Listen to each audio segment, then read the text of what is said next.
asked, how big is your dream? How would you respond? Is your dream big? Is there room for it to be bigger? Is your dream the size that you are able to achieve it? Or is your dream so big that you can't even imagine being able to achieve it without a lot of help? In today's episode, I want to look at dream bigger dreams, and I want to do it using an acrostic for the word dream so that we can look at different aspects that can help each of us to dream bigger dreams. So if you're a note taker, you're writing the word dream down the left side of your paper, and we're going to launch in with D. The D is going to help us to remember that we need determination.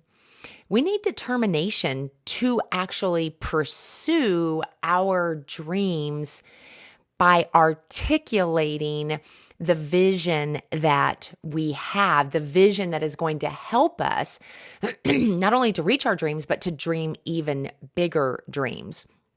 We need determination that out of that vision, we develop smart goals that are going to help us to actually achieve the things that we want to achieve. We need determination to share the hope that we have that is within us. You know, I remember seeing a quote that said, it's very difficult to convey hope if we ourselves do not believe that there is hope. I believe it's important that we are constantly cultivating hopeful anticipation of the realization of our dreams. As we cultivate hopeful anticipation, it expands our ability to dream bigger. I know for myself, part of how I cultivate hopeful anticipation is that I want to cultivate the hope that is within me. And that is very much connected, grounded, and founded on my faith in Jesus Christ. And it makes me think of 1 Peter 3:15 that says, be ready to give an answer to anyone that asks. Well, if you're asking, or even if you're not, my hopeful anticipation comes from my hope in the Lord, and that He is able to work everything out that is going on in my life for what is best for me and what is best for the growth of the mission of God here in this world. But we need determination. One other thing I want to say about determination, we need determination if we're going to dream bigger dreams to not quit. I'm going to say that one more time. We need determination to not quit. It's really a constant, and for some people, a struggle, to actually get up and go out and do that next thing, even in the face of what feels like utter failure or discouragement or disappointment. It's a commitment to oneself to not quit, that determination to keep going. Well, if we're going to dream bigger dreams, then we definitely need to continue to pursue our dreams by being able to articulate our vision, have smart goals that assist us in that, share our hope, cultivate within ourselves hopeful anticipation, and never quit. Now, one of the ways that I keep my vision before me is a vision board. Just over here, you can't see it, but my vision board is very important to keeping my vision in front of me. It allows me to, I pass by it multiple times, most every day of the week, especially Monday through Friday. But it helps me to just continually visualize that aspect of what I'm wanting to accomplish, the dream that I have, so that I can continue to dream bigger dreams. Well, that's our D. Our R is realize. So some things that we need to realize. Realize that we are best served by focusing on what we have, not just on what we do not have. Oftentimes, we are so busy putting off what we could be doing today because we say, well, when I get this, when I'm there, when so and so puts this in place, then I will do that thing. Well, we need to focus on what we have. We need to focus on leveraging the skills that we have, focus on leveraging the resources that we have, focus on leveraging the connections that we have, and not be so caught up in what we don't have. Or should I say, what we only hope to have, or we're just hoping to have. But sometimes we can be so busy hoping what we want to have that we're not using the things that we do have. So again, realizing that we are served well by focusing on what we have. Also, realizing that we need to actually keep our business simple. What I mean is oftentimes we can overcomplicate what we're doing in our business. We try something that doesn't work, we try something else. That doesn't work or doesn't work the way we want it, so we try something else. Next thing you know, we've layered one thing on top of another thing on top of another thing. We've added this, we've tried this, we've changed this language, and it becomes incredibly complicated. We need to really work to keep our messaging simple, our offering simple. We need to be able to articulate it easily. A great way to do that is get in front of a networking group and work to communicate something effectively in 20 seconds, 30 seconds that would move people to action. But we do need to realize that it's important that we keep it as simple as we possibly can. The other thing to realize is we need to build relationships. Oh, this is so important. When we moved here, my husband and I moved from Tampa, Florida to McKinney, Texas, and we had to restart. We had to rebuild. We not even rebuild. We needed to build new relationships. And every day we need to be looking at strategically building new relationships. Not that we build relationships and ignore the ones that we have, but it's a constant sense of how am I also cultivating new relationships and also spending the time with the existing that will continue to grow each of us into the future. So building relationships could be new relationships. Building relationships could be building depth of relationship of those that we already know. So we need to be determined. We need to realize, let's get to the E of dream. Expect. Expect your business to work when you work. That's right, that 4-letter word, WORK. We need to work. We will never shortcut growth by choosing to sit back and waiting for it to come to us. So we need to expect that our business will work, our bank account will grow, our dream will get bigger when we are putting in the work. We also need to expect that people have a need and we're going to need to uncover it. We need to expect it. We need to realize that not everyone is going to just present their need to us. We're expected to uncover it. And we can uncover it by choosing to engage, choosing to ask great questions. More on that later. But we need to expect that people do have a need that we are able to meet. And we need to set about the work to uncover that need. And then a third thing to expect in our business is that it's going to require patience. Oh, do you struggle with patience like I struggle with patience? I struggle with patience. I want it now. I want to see the results now. But business development requires patience.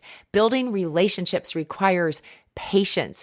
And so we are going to need patience in building our business.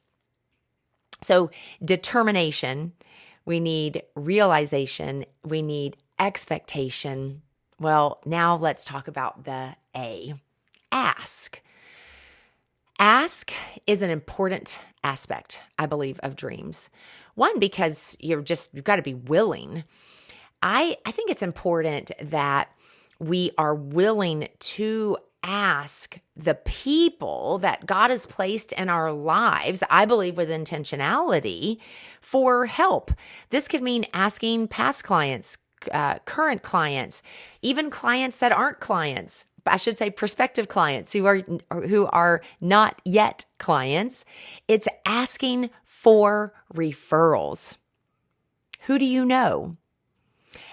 And really being clear on your ideal client, who you are looking to work with, to serve, to connect with, to build relationships with. We need to ask people for those referrals. We also need to ask better questions. When we ask better questions, we get more information. And the more information we get as a result of asking those questions, the better we can build relationships, depth of relationships, the better we are at uncovering that need that I was mentioning when I talked about expect that they have a need and you need to uncover it. Well, you're going to uncover it by asking better questions. We also need to ask for feedback.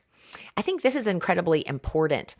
Asking for feedback is a way for us to continually cultivate a growth mindset. Asking for feedback, how did I do? Did I meet your expectations? In what way could it have been better? In what way did it serve you well? Asking for feedback allows us to be in growth, have growth mindedness, but it also keeps us humble, because there have been many times I've been on a stage delivering a message. I'm passionate. I'm presenting to the best of my ability. And, I'm looking for all 5 stars and I get the 4 or the 3. And I think, what? But this is the value of asking for feedback, because it helps us to remember we are imperfect. There's always room for growth. And it shows that we value that someone has an opinion, that they have a perspective that can really be utilized in our growth. So be sure to ask. And then M is masterful. We need to become masterful in the language of our business. Now, this can be in many forms depending on your business. You could be masterful in the language of describing your product, masterful in the language of really developing the need for your service, masterful in how you describe product or service. But we need to be masterful in our language. And that means we need to be students of our game, always looking for how we can grow in the way in which we describe, in the way in which we offer, the language that we use. We also need to be masterful in really showing or demonstrating our service or our product. This is an important piece, because sometimes showing, like for me, I predominantly offer the service of coaching.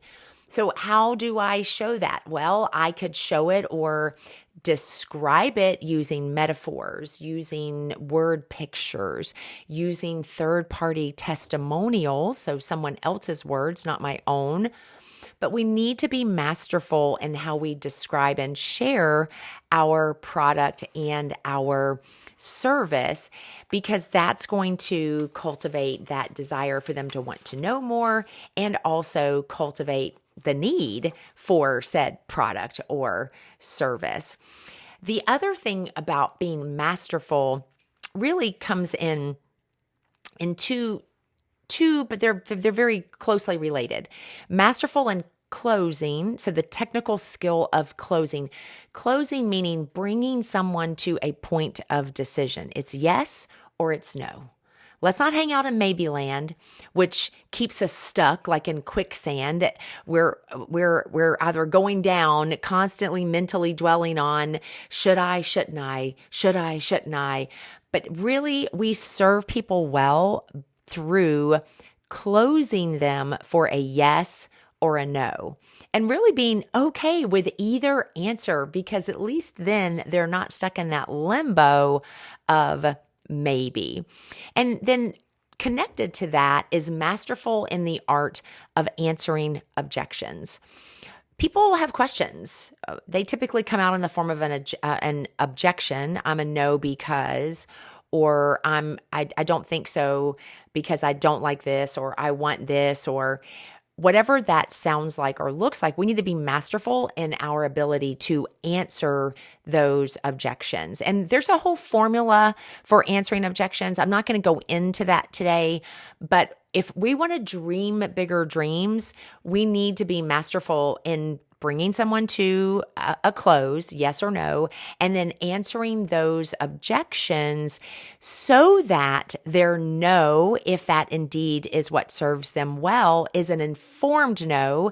And if yes serves them well, it is an informed yes, because they've been able to express their objections, and you are able to masterfully answer those objections in a way that, again, serves them to a good close, yes or no. So dreaming bigger dreams. We've looked at the acrostic. We've talked about determination and the need to be determined. We've talked about realization, that we need to focus on what we have, not what we don't have, to keep it simple, to build relationships. The E was the expectation. Expect that we're going to need to work. Expect that we're going to need to have patience. The A, ask. Ask the people that have been placed in our lives for referrals, to help you connect to your ideal client. Ask questions that helps you to understand and uncover need. Ask for feedback because it helps you to grow. And then M, becoming masterful. Masterful in the language of description of your product or service, masterful in bringing someone to a point of close, and also in answering those objections. Here's what I know. When we are focusing on our dream, by casting that vision, articulating that vision, setting smart goals, we not only will begin to see those dreams take shape, and for those dreams to be realized, we will be able to expand our ability to dream bigger dreams. And guess what? As you dream bigger dreams, you have the privilege and the opportunity to impact even more people, because dreaming bigger dreams means you need more people around you to help make that happen. And the more people you can bring around you to help make that happen, the more positively you can impact the lives of an even greater number of people. So I want to encourage you today that as you work to cultivate thinking that matters, really cultivate thinking around dreaming bigger dreams through determination, realization, expectation, asking, and masterful language. I hope you all have a wonderful rest of your day. And if you've not subscribed to the podcast, I encourage you to do so and share it with someone who you believe would benefit.